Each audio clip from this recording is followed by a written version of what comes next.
السلام عليكم ورحمة الله وبركاته. أعوذ بالله من الشيطان الرجيم. بسم الله الرحمن الرحيم. الحمد لله رب العالمين والصلاة والسلام على أشرف المرسلين وعلى آله وصحبه الفائزين أما بعد. ബഹുമാനവും സ്നേഹവും നിറഞ്ഞ ശ്രോതാക്കളെ, സഹോദരങ്ങളെ, നമ്മൾ ഇന്നും സംസാരിക്കാൻ പോകുന്നത് വീടിനെ കുറിച്ച് തന്നെയാണ്. വീടുമായി ബന്ധപ്പെട്ട്, വീട് ശാസ്ത്രവുമായി ബന്ധപ്പെട്ട് ഒരുപാട് കാര്യങ്ങൾ നമുക്ക് പഠിക്കാനും മനസ്സിലാക്കാനുണ്ട്. അതുകൊണ്ട് തന്നെ നമ്മുടെ പ്രസിദ്ധനായ ഈ വിഷയങ്ങളുമായി അഗാധ പാണ്ഡിത്യമുള്ള ഡോക്ടർ സാലിം ഫൈസി കൊളത്തൂർ, അദ്ദേഹത്തിൻ്റെ ഓരോ പ്രഭാഷണങ്ങൾക്കുള്ള ക്ലിപ്പ് കേൾക്കുമ്പോൾ, അത് നമ്മൾ നമ്മുടെ ചാനലിൽ അപ്ലോഡ് ചെയ്യുമ്പോഴൊക്കെയും അത് കേട്ടുകൊണ്ട് ഒരുപാട് ആളുകൾ വീണ്ടും വീണ്ടും ഇതിൻ്റെ ബാക്കി ഭാഗങ്ങളുണ്ടോ എന്ന് ചോദിച്ചുകൊണ്ട്, അതുപോലെ ഒരുപാട് വീടുമായി ബന്ധപ്പെട്ട സംശയങ്ങളുമായി വരാറുണ്ട്, പലരും ആവശ്യപ്പെടാറുണ്ട്. അതുകൊണ്ട് തന്നെ ഇന്ന് നമ്മൾ അത്തരം വിഷയങ്ങൾ, അത്തരം സംശയങ്ങൾക്കുള്ള മറുപടി എന്നോണം ബഹുമാനപ്പെട്ട സാലിം ഫൈസിയുടെ ആ വിഷയവുമായി ബന്ധപ്പെട്ടുള്ള വളരെ പ്രസിദ്ധമായ പ്രഭാഷണം, അദ്ദേഹത്തിൻ്റെ സംശയ ദൂരീകരണം ക്ലാസ് ഇൻഷാ അല്ലാഹ് ഇന്ന് അവതരിപ്പിക്കുക. ചുരുക്കത്തിൽ വീടുമായി ബന്ധപ്പെട്ട ഒരുപാട് കാര്യങ്ങൾ നമുക്ക് മനസ്സിലാക്കാനുണ്ട്, പഠിക്കാനുണ്ട്. പ്രത്യേകിച്ചും ആളുകൾ ചോദിക്കുന്ന ഒരു കാര്യം, വീട്ടിലുണ്ടാകുന്ന പ്രശ്നങ്ങൾ. ഇന്ന് പലരും ബുദ്ധിമുട്ടുന്ന ഒരു പ്രയാസമാണ് വീട്ടിൽ പല നിരക്കുള്ള പ്രശ്നങ്ങൾ. ഭാര്യ ഭർത്താക്കളുടെയിൽ ഒത്തൊരുമയില്ല, സൗഹാർദ്ദമില്ല, കച്ചറയാണ്, എപ്പോഴും പ്രശ്നമാണ്. അതുപോലെ തന്നെ മാതാപിതാക്കൾ മക്കളുടെ ഇടയിൽ പ്രശ്നമാണ്. ഇതെന്തുകൊണ്ട് സംഭവിക്കുന്നു, ഇതിൻ്റെ പരിഹാരം എന്താണെന്ന് ചോദിക്കുന്ന ആളുകൾ. അതുപോലെ തന്നെ വീട്ടിൽ മാസ്റ്റർ ബെഡ്റൂം ഉണ്ടാക്കുമ്പോൾ നമ്മൾ ശ്രദ്ധിക്കേണ്ട ഒരുപാട് കാര്യങ്ങൾ. മാസ്റ്റർ ബെഡ്റൂമിൽ കുടുംബനാഥനായ ഭർത്താവും ഭാര്യയും താമസിക്കുന്ന, അല്ലെങ്കിൽ അവർ ഉറങ്ങാൻ ഉപയോഗിക്കുന്ന ബെഡ്റൂം, അതെങ്ങനെ സംവിധാനിക്കണം, അതിലെങ്ങനെ കട്ടിലിടണം, ഏത് ഭാഗത്തേക്ക് ചെരിഞ്ഞു കിടക്കണം, ഏത് ഭാഗത്തേക്ക് പാടില്ല എന്നതൊക്കെയും. 3 നിലക്ക് നമുക്ക് കട്ടിൽ സംവിധാനിക്കാം, എന്നാൽ ഒരു രൂപത്തിൽ പാടില്ല, അത് ഏതൊക്കെയാണ് എന്നും. അതുപോലെ തന്നെ താമസിച്ചുകൊണ്ടിരിക്കുന്ന വീടിനെ തന്നെ അതിൻ്റെ ഒരു ഭാഗം വാടകയ്ക്ക് കൊടുക്കുക എന്ന കാര്യം, അതും നമ്മൾ വളരെ ശ്രദ്ധിക്കേണ്ട വിഷയമാണ്. അത് പാടില്ല. എന്തുകൊണ്ട് പാടില്ല, ഇൻഷാ അല്ലാഹ് ഉസ്താദിൻ്റെ പ്രഭാഷണത്തിൽ നമുക്കത് കേൾക്കാം. അതുപോലെ തന്നെ വീട്ടിൽ കച്ചവടം ചെയ്യുക, അതുപോലെ തന്നെ ക്ലിനിക്ക് നടത്തുന്ന ആളാണെങ്കിൽ വീട്ടിൽ തന്നെ ക്ലിനിക്ക് നടത്തുക, ഇതുമായി ബന്ധപ്പെട്ട വിഷയങ്ങൾ. അതുപോലെ തന്നെ നമ്മുടെ വീട്ടിലെ റൂമുകൾ ഒരിക്കലും നമ്മളത് ഉപയോഗിക്കാതെ ബാക്കി വെക്കാൻ, അല്ലെങ്കിൽ കാലി വിടാൻ പാടില്ല, ഉപയോഗിക്കാതെ ശൂന്യമായി കിടക്കാൻ പാടില്ല. വീട്ടിലെ എല്ലാ റൂമുകളും ഓരോ ഉപയോഗത്തിനായി നമ്മളത് ഉപയോഗിക്കണം എന്നുള്ളതാണ്. ഒരിക്കലും അത് ഉപയോഗശൂന്യമായി ഒഴിവാക്കാൻ പാടില്ല, അതിലൂടെ ഉണ്ടാകുന്ന പ്രശ്നങ്ങൾ. അതുപോലെ തന്നെ ഒരു വീട് വാങ്ങുമ്പോൾ നമ്മൾ ശ്രദ്ധിക്കേണ്ട കാര്യങ്ങൾ, എന്തൊക്കെ ശ്രദ്ധിക്കണം, എന്തൊക്കെ പഠിച്ചിരിക്കണം എന്നത്. അതുപോലെ തന്നെ നമുക്ക് വീട്ടിൽ ഉണ്ടാകുന്ന കടങ്ങൾ, എന്ത് കാരണം കൊണ്ട് കടമുണ്ടാകുന്നു, അതുപോലെ തന്നെ കടം പെരുകി വരാനുള്ള കാരണം എന്താണ്, അതിൻ്റെ പരിഹാര മാർഗം എന്തൊക്കെയാണ്. അതുപോലെ തന്നെ വീട്ടിൽ ബാത്റൂം സംവിധാനിക്കുമ്പോൾ അതെങ്ങനെയുള്ളതായിരിക്കണം, എവിടെയായിരിക്കണം എന്നുള്ളത്. ഇങ്ങനെ തുടങ്ങിയ ഒട്ടനവധി വിഷയങ്ങൾ ഇൻഷാ അല്ലാഹ് ഇന്നത്തെ ഈ പ്രഭാഷണം കേൾക്കുന്നതോടെ നിങ്ങൾക്ക് പരിഹാരം കാണുമെന്ന് ഞാൻ വിചാരിക്കുകയാണ്. കാരണം അത്രയും വിശദമായി, വളരെയേറെ നമുക്ക് ആകാംക്ഷയോടെ കേൾക്കാൻ പറ്റുന്ന ഒരു പ്രഭാഷണമാണ് ഉസ്താദിൻ്റെത്. അതുകൊണ്ട് എല്ലാവരും ഇത് കേട്ടുകൊണ്ട് ആ നിലക്ക് നമ്മുടെ വീടിനെ സംവിധാനിക്കാൻ നമ്മൾ തയ്യാറാവുക, നമ്മൾ ശ്രദ്ധിക്കുക. അള്ളാഹു അനുഗ്രഹിക്കട്ടെ. നമ്മുടെ വീടുകളിലൊക്കെ അള്ളാഹു ബറക്കത്തും ഐശ്വര്യവും ഏറ്റുതരുമാറാവട്ടെ. ഇൻഷാ അല്ലാഹ് നമുക്ക് ഉസ്താദിൻ്റെ പ്രഭാഷണത്തിലേക്ക് പോകാം. കടത്തോടുകൂടി മരണപ്പെട്ട ആളുടെ മേൽ മയ്യത്ത് നിസ്കരിക്കാൻ നബി സല്ലല്ലാഹു അലൈഹി വസല്ലം തങ്ങൾ മടിച്ചു നിന്ന സാഹചര്യം ഉണ്ടായിട്ടുണ്ട്. അതുകൊണ്ട് പെട്ടെന്ന് കടം വീട്ടാനുള്ള ശ്രമം നടത്തണം. അത് വീട് വിറ്റിട്ട് എന്നില്ല, ചെറിയ ചെറിയ തുകകൾ മാറ്റി വെച്ചിട്ടെങ്കിലും കടം വീട്ടണം. ഇവിടെ എന്താ സംഭവിക്കണമെന്ന് വെച്ചാൽ, ഒരുപാട് കടമുണ്ട്. അപ്പോൾ ഞാൻ ഇപ്പോൾ ഒരു 1000 റുപ്യ മാറ്റി വെച്ചിട്ട് എന്താ കാര്യം എന്ന് വിചാരിക്കണം. ആ 1000 റുപ്യന് കൊടുത്താൽ അത്രയും ഭാരം ചുരുങ്ങി എന്നാണ് ചിന്തിക്കേണ്ടത്. അങ്ങനെ വീട്ടിൽ തീർക്കണം.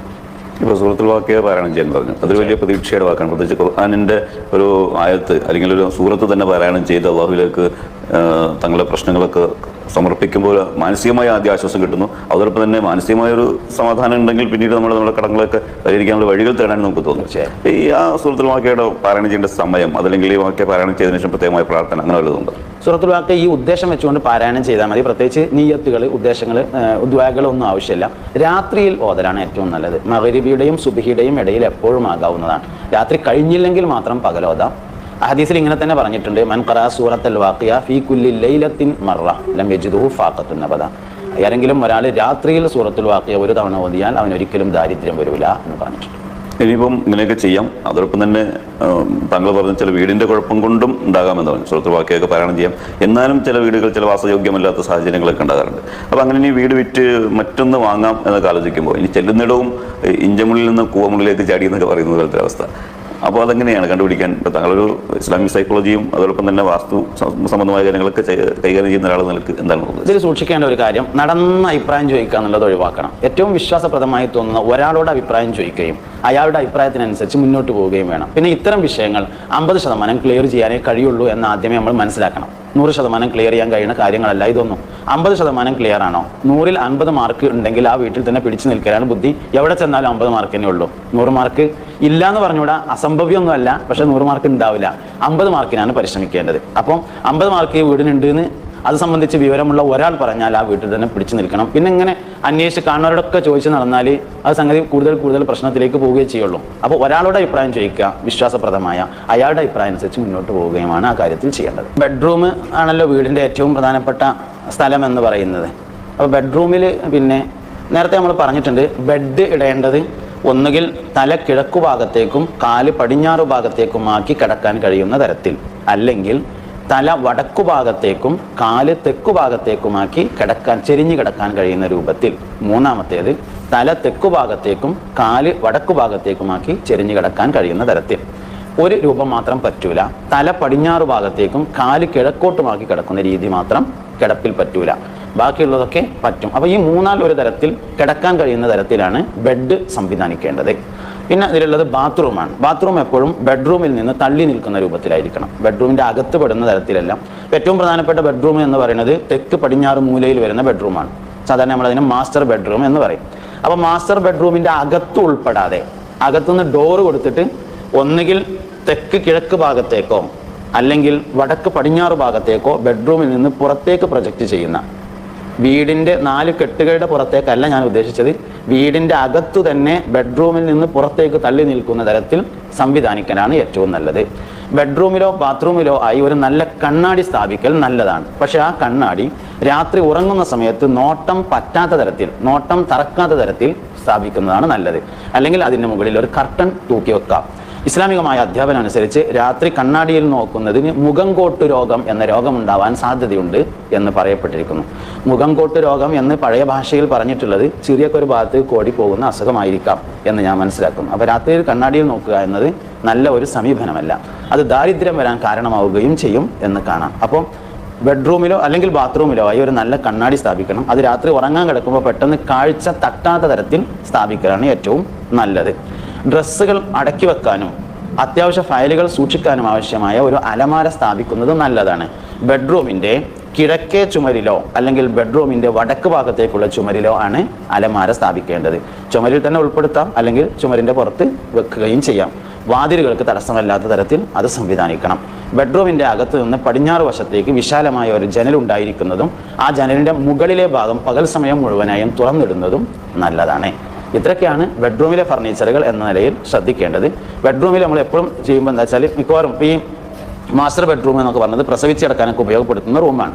അപ്പോൾ അതിൽ ജനലുകളുടെയും വാതിലിൻ്റെയും നേരെയല്ലാതെ കുട്ടികൾക്ക് തൊട്ടിൽ കെട്ടാനുള്ള സംവിധാനം നേരത്തെ തന്നെ ചെയ്തു വെക്കണം, ഏതെങ്കിലും മൂലയിലേക്ക് മാറിയിട്ട്.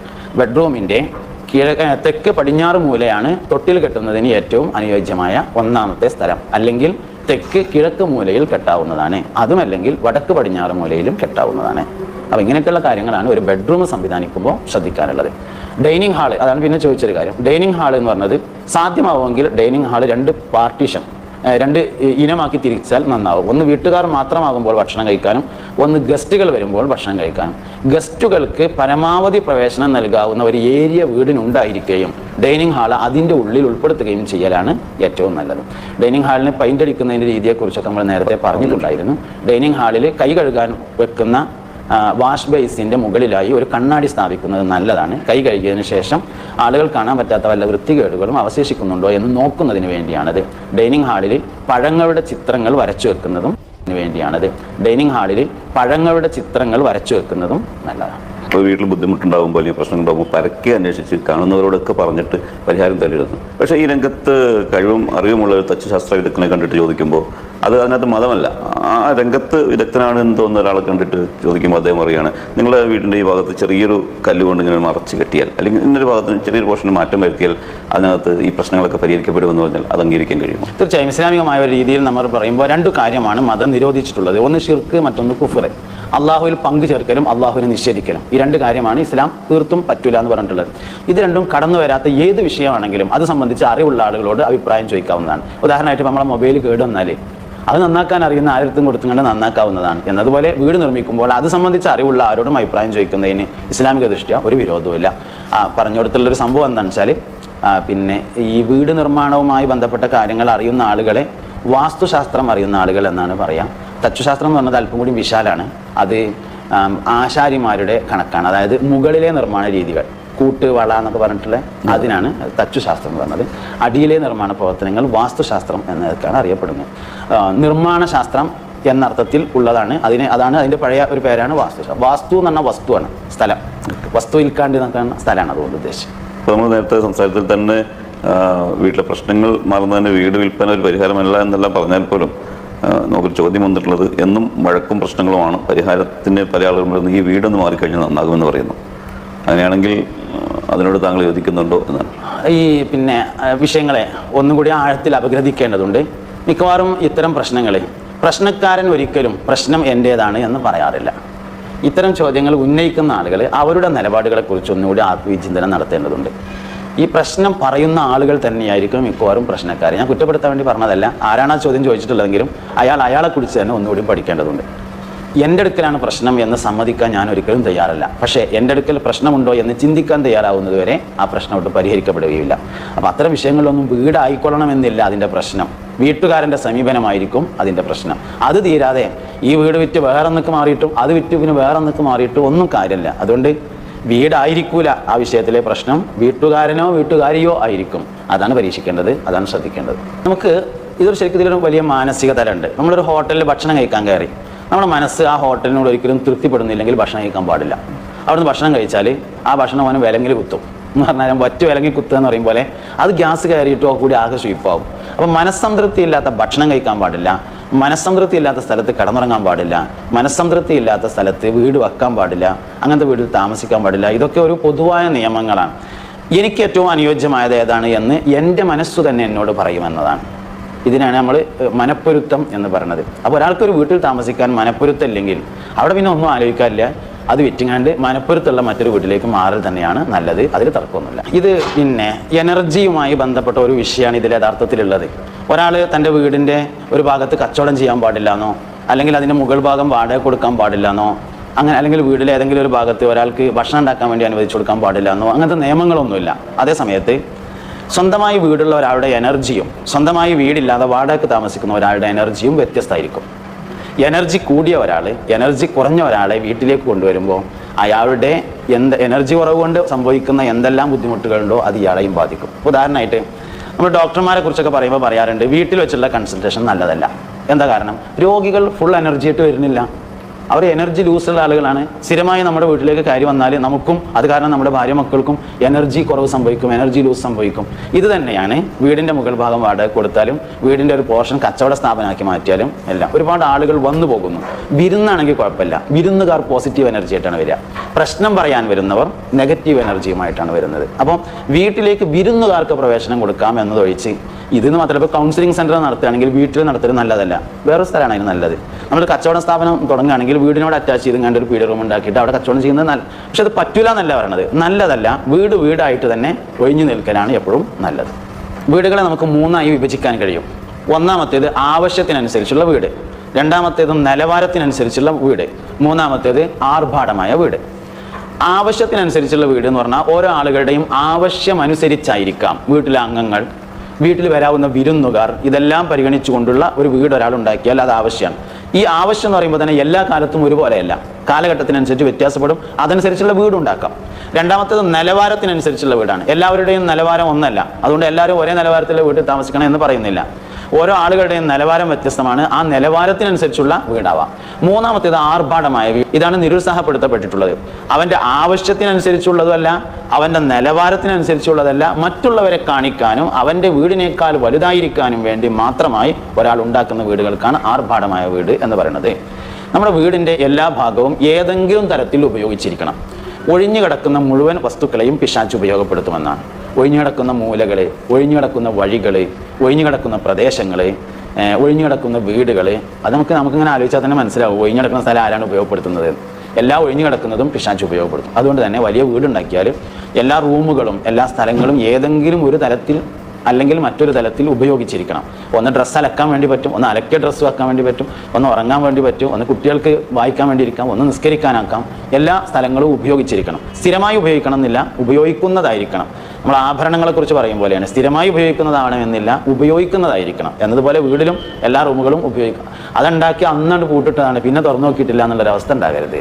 നബി സല്ലല്ലാഹു അലൈഹി വസല്ലമയെ ഉറക്കത്തിൽ കാണാൻ എന്താ ചെയ്യേണ്ടത് എന്ന് ഒന്നാമത്തെ കാര്യം എന്താ വെച്ചാൽ, ആദ്യം വേണ്ടത് നബി തങ്ങളെ ശരിക്കും ഉറക്കത്തിൽ കാണാൻ ആഗ്രഹിക്കണം എന്നൊന്നുമില്ല എന്നാണ്, ഉണർച്ച തന്നെ കാണാൻ ആഗ്രഹിക്കാമെന്നാണ്. ഷാ വലിയുല്ലാഹി ദഹ്ലവി റളിയല്ലാഹു അൻഹു പറഞ്ഞിട്ടുണ്ട്, നബി സല്ലല്ലാഹു അലൈഹി വസല്ലമയെ ഉറക്കത്തിലല്ല ഉണർച്ചയിൽ തന്നെ കാണുമെന്ന്. അദ്ദേഹം പറയുന്നുണ്ട് ഞാൻ കണ്ടിട്ടുണ്ട് എന്നും പറഞ്ഞിട്ടുണ്ട്. കാണുമെന്ന് മാത്രമല്ല ഞാൻ കണ്ടിട്ടുണ്ടെന്നും അദ്ദേഹം പറഞ്ഞു.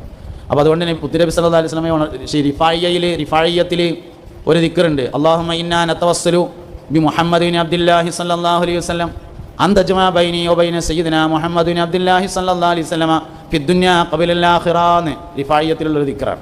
അള്ളാഹുവെ നബിയെയും എൻ്റെയും ഇടയിൽ ഖിയാമത്ത് നാളിന് മുമ്പ് ദുന്യാവിൽ തന്നെ നീ ഒന്ന് ഒരുമിച്ച് കൂട്ടിത്തരണേ എന്ന്. അപ്പോൾ ഉറക്കത്തിൽ കാണാമെന്നല്ല, ശരിക്കും ഉണർച്ചയിൽ കാണാൻ തന്നെ ആഗ്രഹിക്കാം എന്നതാണ് ഇതിൽ നിന്നെല്ലാം മനസ്സിലാവുന്നത്. കണ്യത്തുസ്താദിൻ്റെ ഉസ്താദന്മാർ പറഞ്ഞിട്ടോ, ആ കണ്യത്തുസ്താദിനോട് ഒരാൾ എന്നിട്ട് പറഞ്ഞത്രേ ഉസ്താദെ, കണ്യത്തുസ്താദിനോട് പറഞ്ഞത്രേ ഉസ്താദെ, പുണ്യനബി സല്ലല്ലാഹു അലൈഹി വസല്ലം തങ്ങളൊന്ന് ഉറക്കത്തിൽ കാണാൻ വേണ്ടിയിട്ട് നിങ്ങളൊന്ന് ദ്വാരക്കണം എന്ന് പറഞ്ഞപ്പോൾ ചോദിച്ചത്രേ, ഉറക്കത്തിലും കണ്ടിട്ടില്ലേ? അതാണ് അവർ. നമ്മുടെ പിന്നെ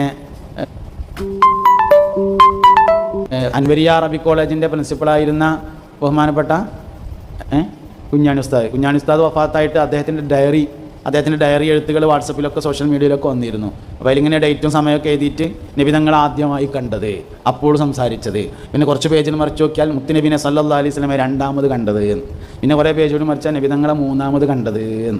അപ്പോൾ എന്താ നബിതങ്ങളെ കിനാവ് കാണാൻ വേണ്ടതെന്ന് ഒരാളിനോട് ചോദിച്ചു. 4 പ്രധാനപ്പെട്ട കാര്യങ്ങൾ വേണം. ബക്കറ്റ് ഉണ്ടല്ലേ, ആയിക്കോട്ടെ, ബക്കറ്റായിട്ട് വരുന്നുണ്ട് പുറത്ത്, ഒരു ബാക്കിൽ നിന്നിട്ട് ഇങ്ങനെ വരുമല്ലോ. അപ്പോൾ എന്തെങ്കിലുമൊക്കെ അതിൽ കാര്യമായിട്ട് എല്ലാവരും ഇട്ട് കൊടുക്കുക. ഒരു സാധുക്കളുടെ കുട്ടികളാണ്, ഒരു ഇങ്ങനെ ആഗ്രഹം കൊണ്ട് സംഘടിപ്പിച്ചൊരു പരിപാടിയാണ്. അപ്പോൾ അതുകൊണ്ട് എന്തെങ്കിലുമൊക്കെ കാര്യമായിട്ട് തന്നെ എല്ലാവരും സഹായിക്കണം. പിന്നെ അവർക്ക് സ്വാഭാവികമായിട്ടും ചോദിക്കാനൊരു വിഷമം ഉണ്ടാവും, നമുക്കതൊരു വിഷമമില്ലല്ലോ. അപ്പോൾ അതുകൊണ്ട് എല്ലാവരും നല്ല നോട്ടന്നെ എടുത്തിട്ട് പിന്നെ ഇട്ട് കൊടുക്കുക. എന്തായാലും ഇപ്പോൾ ഡോളറൊന്നും ഇടാൻ എടുത്തുണ്ടാവില്ല, ഇന്ത്യൻ രൂപയുള്ള ഉണ്ടാകുക. അപ്പോൾ ഇന്ന് വലിയ നോട്ടന്നെ എടുത്ത് കളിന്നിട്ട് അതിലെല്ലാവരും ഇട്ട് കൊടുക്കട്ടെ. അള്ളാഹു നമ്മളെല്ലാ പരിപാടിയും വിജയിപ്പിക്കട്ടെ, സന്തോഷത്തിലും റാഹത്തിലും ആക്കട്ടെ. മുസ്തഫ നബി സല്ലല്ലാഹു അലൈഹി വസല്ലമയോടുള്ള ഖൽബിൻ്റെ ബന്ധത്തെ അള്ളാഹു നമ്മളിൽ ഊട്ടി ഉറപ്പിച്ചു തരട്ടെ. ഒരു നബി എല്ലാവരും ചൊല്ലി, യാ നബി സലാം അലൈക്കും, യാ റസൂൽ സലാം അലൈക്കും, യാ ഹബീബ് സലാം അലൈക്കും, സലവാത്തുല്ലാഹ് അലൈക്കും. മദ്ഹ് 3 തരത്തിലുണ്ടെന്ന്. ഒന്ന് അൽ ഔസാഹു ബി തഹ്സീൻ എന്ന് പറയുന്നതാണ് നബി സല്ലല്ലാഹു അലൈഹി വസല്ലമ തങ്ങളുടെ കമാലിയത്തിൻ്റെ വർത്തമാനങ്ങൾ പറയുക. നബി തങ്ങൾ സമ്പൂർണ്ണ മനുഷ്യനാണ് എന്ന് അറിയിക്കുന്ന വർത്തമാനങ്ങൾ പറയുന്നതിനാണ് അൽ ഔസാഹു ബി തഹ്സീൻ എന്ന് പറയുന്നത്. ലോകത്ത് ഒരു കുഴപ്പമില്ലാത്ത ഒരാൾ മാത്രമേ ഉള്ളൂ, മുഹമ്മദ് നബിയാണ് സല്ലല്ലാഹു അലൈഹി വസല്ലം. വേറെ ഏത് മനുഷ്യനെ നോക്കുകയാണെങ്കിൽ എന്തെങ്കിലും ഒരു കുഴപ്പമുണ്ടാവും. അപ്പം എൻ്റെ മുഖത്തേക്ക് ശ്രദ്ധിച്ച് നോക്കിയാൽ മനസ്സിലാവും പല്ലൊന്ന് ചെരിഞ്ഞിട്ടാണ്. അങ്ങനെ ഓരോരുത്തരെ നോക്കുമ്പോൾ മനസ്സിലാവും ഒരു കുഴപ്പമില്ലാത്ത ഒരാൾ മാത്രമേ ദുനിയാവിലുണ്ടായിട്ടുള്ളൂ, അത് മുഹമ്മദ് നബിയാണ് സല്ലല്ലാഹു അലൈഹി വസല്ലം. അതിനാണ് ഇൻസാനുൽ കാമിൽ എന്ന് പറയുന്നത്, സമ്പൂർണ്ണ മനുഷ്യനാണ്. ഒരു മനുഷ്യൻ്റെ കളർ എന്താണ് എന്നതിൻ്റെ ഉത്തരം നബി തങ്ങളുടെ കളർ എന്തായിരുന്നോ അതാണ് മനുഷ്യൻ്റെ ഒറിജിനൽ കളറ്. വെളുപ്പിൽ തങ്ക നിറം കയറിയതായിരുന്നു നബി തങ്ങളുടെ കളറ് സല്ലല്ലാഹു അലൈഹി വസല്ലം. വെള്ള നിറത്തിൽ സ്വർണം കയറിയതാണ് നബി സല്ലല്ലാഹു അലൈഹി വസല്ലമയുടെ കളർ. പ്രസവിക്കപ്പെട്ട ചെറിയ കുട്ടിയുടെ വലത്തെ കൈയിൻ്റെ ചൂണ്ടുവിരലിൻ്റെ നഖത്തിൻ്റെ കളറാണ് നബി തങ്ങൾക്കുണ്ടായിരുന്നത്. ഇപ്പോൾ പ്രസവിക്കപ്പെട്ട ചെറിയ കുട്ടി, ആ കുട്ടിയുടെ വലത്തെ കൈയിൻ്റെ ചൂണ്ടുവിരലിൻ്റെ നഖത്തിൻ്റെ കളർ. കുട്ടിയുടെ എന്ന് പറയാൻ കാരണം വലിയ ആൾക്കാർ ചിലപ്പം വാതിലിൻ്റെ ഇടയിലൊക്കെ കുടുങ്ങിയിട്ടുണ്ടെങ്കിലും കരുതിയിട്ടാണ്, അതുകൊണ്ടാണ് കുട്ടികളെ പറയാൻ കാരണം. നബി സല്ലല്ലാഹു അലൈഹി വസല്ലം തങ്ങളുടെ പ്രകൃതവും കുട്ടികളുടെ പ്രകൃതമാണ്. ദുനിയാവിൽ അള്ളാഹു ഏറ്റവും കൂടുതൽ സംരക്ഷണം നൽകുന്ന ഈ ഭാഗം കുട്ടികളാണ് എന്ന് കാണാൻ കഴിയും. അതുകൊണ്ട് നബി തങ്ങൾക്ക് കുട്ടിയോട് നല്ല ഇഷ്ടമായിരുന്നു. കുട്ടികളെ നമ്മളെല്ലാവരും ഇഷ്ടപ്പെടുന്നതാണ്, നമ്മളെല്ലാവരും കുട്ടികളെ ഇഷ്ടപ്പെടുന്നുണ്ട്. പക്ഷേ ഇത്തിബാ ആവണമെങ്കിൽ നബി തങ്ങൾ ഇഷ്ടപ്പെട്ടതിൻ്റെ പേരിൽ ഇഷ്ടപ്പെടുമ്പോഴാണ് ഇത്തിബാ ആവുന്നത്. നമ്മളെല്ലാവരും കുട്ടികളെ ഇഷ്ടപ്പെടുന്ന ആൾക്കാരാണല്ലോ. നമ്മളെല്ലാവരും സംഘാടകരൊക്കെ ഒന്ന് വെള്ളക്കുപ്പായിട്ടിട്ടുണ്ട്, വളരെ നല്ല കാര്യമാണ്. നബി സല്ലല്ലാഹു അലൈഹി വസല്ലമ തങ്ങൾക്ക് വെളുത്ത വസ്ത്രം ഇഷ്ടമായത് കൊണ്ടാണെന്ന് മനസ്സിൽ കരുതുമ്പോഴാണ് ഇത്തിബാ ആവുന്നത്. നമ്മൾ ചെയ്യുന്ന കാര്യങ്ങൾ തന്നെയാണ്, പക്ഷെ മുത്തുനബിയായിട്ട് ബന്ധപ്പെടുത്തി ഇത്തിബായി സല്ലല്ലാഹു അലൈഹി വസല്ലം. ചങ്ങായിമാരാരെങ്കിലും കണ്ടില്ലെങ്കിൽ നമ്മൾ ഫോൺ ചെയ്ത് അന്വേഷിക്കും. ഇത്തിബാ ആവണമെങ്കിൽ സ്ഥിരമായി കാണുന്ന ഒരാളെ 3 ദിവസമായി കാണാതിരുന്നാൽ നബി തങ്ങൾ തെരഞ്ഞു പോകാറുണ്ടായിരുന്നു എന്ന ഹദീസിൻ്റെ അടിസ്ഥാനത്തിലാണ് ഞാൻ വാട്സപ്പിൽ ബന്ധപ്പെട്ടത് എന്ന് തോന്നിയാലാണ് ഇത്തിബാവുന്നത്. നമ്മൾ ചെയ്യുന്ന കാര്യം തന്നെ മുത്തുനബിനായിട്ട് ബന്ധപ്പെടുത്തുമ്പോൾ ഇത്തിബാവും, ചെയ്യാത്തൊരു കാര്യമല്ല. ഒരു ഭക്ഷണത്തലികയിൽ ഭക്ഷണം കഴിക്കാൻ വേണ്ടി ഇങ്ങനെ 5 ആളുകൾ ഇരിക്കുകയാണെന്ന് വിചാരിക്കുക. അതിൽ ഒരാൾക്ക് മുഹമ്മദ് എന്ന് പേരുണ്ടെങ്കിൽ ആ ഭക്ഷണത്തലികയിൽ നിന്ന് ഭക്ഷണം കഴിക്കുന്ന എല്ലാവർക്കും ബറക്കത്തുണ്ടായിരിക്കുമെന്നാണ്. ആർക്കെങ്കിലും 3 ആൺകുട്ടികൾ ഉണ്ടാവുകയും അതിൽ ഒരാൾക്ക് പോലും എൻ്റെ പേരിടാതിരിക്കുകയും ചെയ്താൽ, ഏതെങ്കിലും ഒരാൾക്ക് 3 ആൺകുട്ടികൾ ഉണ്ടാവുകയും അതിൽ ഒരാൾക്കെങ്കിലും എൻ്റെ പേരിടുകയും ചെയ്തിട്ടില്ലെങ്കിൽ നാളെ അവൻ എന്നെ കാണാൻ പരിശ്രമിക്കരുതേ എന്ന് മുഹമ്മദ് നബി. മുഅ്മിനായ മനുഷ്യന് മുത്തുനബിനെ കഴിച്ചിട്ട് വേറൊന്നുമില്ല സല്ലല്ലാഹു അലൈഹി വസല്ലം. ഇഷ്ക് അസ്ലാണ്, അമലു സ്വാലിഹാത്ത് ഫർആണ്. ഇഷ്ക് അടിസ്ഥാനമാണ്, അമലു സ്വാലിഹാത്ത് ഫർആണ്. അസ്ലില്ലാത്ത ഫർ കൊണ്ട് പ്രയോജനമില്ല, അതേ സമയത്ത് ഫർ ഇല്ലാത്ത അസ്ല് കൊണ്ട് കാര്യം ഉണ്ടാവും. ഞാൻ പറഞ്ഞ നിങ്ങൾക്ക് മനസ്സിലായോന്നറിയില്ല. നിസ്കരിച്ചില്ലെങ്കിൽ കാഫിറാവില്ല, നിസ്കാരം നിഷേധിച്ചാൽ കാഫിറാവും. നോൻപ് നോറ്റിയില്ലെങ്കിൽ ഫാസിഖയാവുള്ളൂ, കാഫിറാവില്ല. നോമ്പിനെ നിഷേധിച്ചാൽ കാഫിറാവും. മുഹമ്മദ് നബി സല്ലല്ലാഹു അലൈഹി വസല്ലമയോടുള്ള താല്പര്യം ഈമാനാണ്. ഈമാൻ ഉണ്ടായിട്ട് അമലു സ്വാലിഹാത്ത് ഇല്ലെങ്കിലും പ്രയോജനമുണ്ട്. അമലു സ്വാലിഹാത്ത് ഉണ്ടായിട്ട് ഈമാൻ ഇല്ലെങ്കിൽ അതിന് അമലു സ്വാലിഹാത്ത് എന്ന് പറയുക പോലും ചെയ്യുകയില്ല. അതുകൊണ്ട് മുസ്തഫ നബി സല്ലല്ലാഹു അലൈഹി വസല്ലമയോടുള്ള താല്പര്യം എന്ന് പറയുന്നത് അസ്ലാണ്, ഇഷ്ക് ഈമാനാണ്. നമ്മളെന്ത് കാര്യം, നിസ്കാരം പരിശോധിച്ച് സത്യത്തിൽ നിസ്കാരത്തിൻ്റെ ബാക്കിൽ എന്താ ഉള്ളത്? മിഅ്റാജിനുള്ള അംഗീകാരമാണ്. നബി തങ്ങളെ അംഗീകരിക്കാനല്ലാത്തൊരു ഇബാദത്തുമില്ല. എല്ലാ ഇബാദത്തുകളുടെയും പിന്നിലെ രഹസ്യം മുസ്തഫ നബി സല്ലല്ലാഹു അലൈഹി വസല്ലം തങ്ങൾ അംഗീകരിക്കലാണ്. ഇത് സ്വഹാബത്തിന് ശരിക്കും മനസ്സിലായിരുന്നു എന്നുള്ളതാണ്. 10,000 റക്അത്ത് മസ്ജിദുൽ ഹറാമിൽ വെച്ച് നിസ്കരിച്ചാലും സ്വർഗം ഉറപ്പില്ല. അതേസമയത്ത് സ്വഹാബിയായാൽ സ്വർഗം ഉറപ്പായി. 20,000 റക്അത്ത് മസ്ജിദുൻ നബവിയിൽ വെച്ച് നിസ്കരിച്ചു പറഞ്ഞാലും സ്വർഗം ഉറപ്പില്ല. മുത്തുനബി സല്ലല്ലാഹു അലൈഹി വസല്ലമയോടൊപ്പം ഈമാനോടുകൂടെ 1 സെക്കൻഡ് സമയം ഒരുമിച്ച് കൂടിയ ആൾക്കാണ് സ്വഹാബി എന്ന് പറഞ്ഞത്. സ്വഹാബിയായാൽ സ്വർഗം ഉറപ്പായി. അതാണ് സംഗതി പറഞ്ഞത്. എന്താ കാരണം? അതിനത്ര ഈമാൻ ഉണ്ടാവും എന്നുള്ളതാണ് കാരണം. പുണ്യ നബി സല്ലല്ലാഹു അലൈഹി വസല്ലം തങ്ങളോട് ബന്ധമുണ്ടോ? അതിനത്ര ഈമാൻ ഉണ്ടാവും. നബി തങ്ങളോട് സല്ലല്ലാഹു അലൈഹി വസല്ലമയോടുള്ള ബന്ധമാണ് ഈമാൻ്റെ അസ്ല്, അടിസ്ഥാനം എന്ന് പറഞ്ഞത്. അതുകൊണ്ട് റബീഉൽ അവ്വൽ മാസം എന്ന് പറഞ്ഞത് ഈമാൻ കൂടാനുള്ള മാസമാണ്. നമ്മളെല്ലാ കാര്യങ്ങളും പുണ്യ നബി സല്ലല്ലാഹു അലൈഹി വസല്ലം തങ്ങളുമായി ബന്ധപ്പെട്ടതായിരിക്കണം. ആ ബന്ധത്തെ നിലനിർത്താൻ നമുക്ക് കഴിയണം. ബദർ യുദ്ധം എന്ന് പറയുന്നത് മുവഹിദീങ്ങളും മുശ്രിക്കുകളും തമ്മിലുള്ള യുദ്ധമല്ല. ശരിക്ക് ബദർ യുദ്ധം എന്ന് പറയുന്നത് മുഅ്മിനീങ്ങളും മുശ്രിക്കുകളും തമ്മിലല്ല, ആശിക്കുകളും മുശ്രിക്കുകളും തമ്മിലാണ്. മൂസാ നബി അലൈഹി ഇസ്ലാം 60,000-ത്തിലധികം വരുന്ന തൻ്റെ അനുചരന്മാരെയും കൂട്ടി നൈൽ നദി കടന്ന് ഇങ്ങനെ പോകുമ്പോൾ അള്ളാഹുവിൻ്റെ കൽപ്പന വന്നു ജബ്ബാരിങ്ങളായിട്ട് യുദ്ധം ചെയ്യാൻ. മൂസാ നബി ആൾക്കാരോട് പറഞ്ഞു, ജബ്ബാരിങ്ങളുമായി യുദ്ധം ചെയ്യാൻ അള്ളാഹിൻ്റെ കൽപ്പന ഉണ്ട് പറഞ്ഞു. മൂസാ നബി അലൈഹി ഇസ്ലാമിൻ്റെ അനുയായികൾ പറഞ്ഞു, ഇദ്ഹബ് അൻത വറബ്ബുക ഫഖാതിലാ ഇന്നാ ഹഉനാ ഖാഇദൂൻ എന്ന് പറഞ്ഞു. ഒരു കാര്യം ചെയ്യും, ഇജ്വാൻ്റെ പടച്ചോനും കൂടിയും പോയിട്ട് യുദ്ധം ചെയ്തിട്ട് ജയിച്ചിട്ട് മടങ്ങി വരുമ്പോൾ ഈ വൈക്ക് വരുകൊണ്ട് ഞങ്ങൾ ഇവിടുന്ന് ഒപ്പം കൂടെ ഉണ്ട് പറഞ്ഞു പോലെ. ബദർക്ക് നബി തങ്ങൾ സഹാബത്തിനായിട്ട് പോണത് യുദ്ധം ചെയ്യാനല്ല, അബൂ സുഫിയാനെ കണ്ടിട്ട് മക്കയിൽ പിടിച്ചു വെച്ച സമ്പത്ത് വിട്ടുതരാൻ ആവശ്യപ്പെടാനും മക്കയിൽ തടഞ്ഞു വെച്ച മുഅ്മിനീങ്ങളെ മദീനയിലേക്ക് പറഞ്ഞയക്കണമെന്ന് പറയാനും വേണ്ടി പോകുമ്പോൾ ചെങ്കടൽ തീരത്തിലൂടെ അബൂ സുഫിയാൻ രക്ഷപ്പെടുകയും അബൂജാഹിലിൻ്റെ നേതൃത്വത്തിൽ സർവായുധ സജ്ജരായി 1000 പടയാളികൾ മക്കയിൽ നിന്ന് ബദറിനെ ലക്ഷ്യമാക്കി പുറപ്പെട്ടിട്ടുണ്ടെന്ന വിവരം അറിയുകയും ചെയ്യുമ്പോൾ നബി തങ്ങൾ സഹാബത്തിനോട് ചോദിച്ചു, പുണ്യ സഹാബ നമ്മൾ എന്താ ചെയ്യേണ്ടത്? സഹാബത്ത് പറഞ്ഞു, നബിയെ നിങ്ങൾ ഞങ്ങളോട് കടലിക്ക് ചാടാൻ ഇപ്പണ്ട് പറഞ്ഞാൽ പറഞ്ഞ് പൂർത്തിയാകുന്നതിന് മുമ്പ് ഞങ്ങളാണ്ട് ചാടിയിട്ടുണ്ടാവും എന്ന് പറഞ്ഞ ആശിക്കുകളും മുശ്രിക്കുകളും തമ്മിൽ നടന്ന യുദ്ധത്തിനാണ് ബദർ യുദ്ധം എന്ന് പറഞ്ഞത്. അള്ളാഹു സുബ്ഹാനഹു വ തആലക്ക് ഈ ദീന് സംരക്ഷിക്കാനേ 313 ആൾക്കാർ യുദ്ധം ചെയ്യേണ്ട ആവശ്യമൊന്നുമില്ല. ബദർ യുദ്ധത്തിന് നമുക്ക് ചിലപ്പോൾ അങ്ങനെ തോന്നും, ആ 313 ആൾക്കാർ അന്ന് യുദ്ധം ചെയ്തതുകൊണ്ട് ദീനുൽ ഇസ്ലാം നിലനിൽക്കുന്നുണ്ടല്ലോ. ദീനുൽ ഇസ്ലാം നിലനിൽക്കാൻ 313 ആൾക്കാർ യുദ്ധം ചെയ്യേണ്ട ആവശ്യമൊന്നുമില്ല. ഇതിനെന്തിനാണ് 313 ആൾക്കാർ യുദ്ധം ചെയ്തത്? ഒരിക്കൽ മുസ്തഫ നബി സല്ലല്ലാഹു അലൈഹി വസല്ലം തങ്ങളുടെ അടുക്കൽ ജിബ്രീൽ അലൈഹിസ്സലാം വന്നപ്പോൾ ജിബ്രീലിനോട് അലൈഹിസ്സലാം നബി തങ്ങൾ ചോദിച്ചു, സല്ലല്ലാഹു അലൈഹി വസല്ലം, ജിബ്രീലെ നിങ്ങൾ ധാരാളം പ്രാവശ്യം ദുന്യാവിൽ വന്നിട്ടുണ്ടല്ലോ, പല നബിമാരുടെ അടുത്തും വന്നിട്ടുണ്ടല്ലോ, അതിലേറ്റവും കൂടുതലായി മനസ്സിൽ തങ്ങി നിൽക്കുന്ന ഒരു അനുഭവം പറയാൻ പറ്റുമോ എന്ന് ചോദിച്ചു.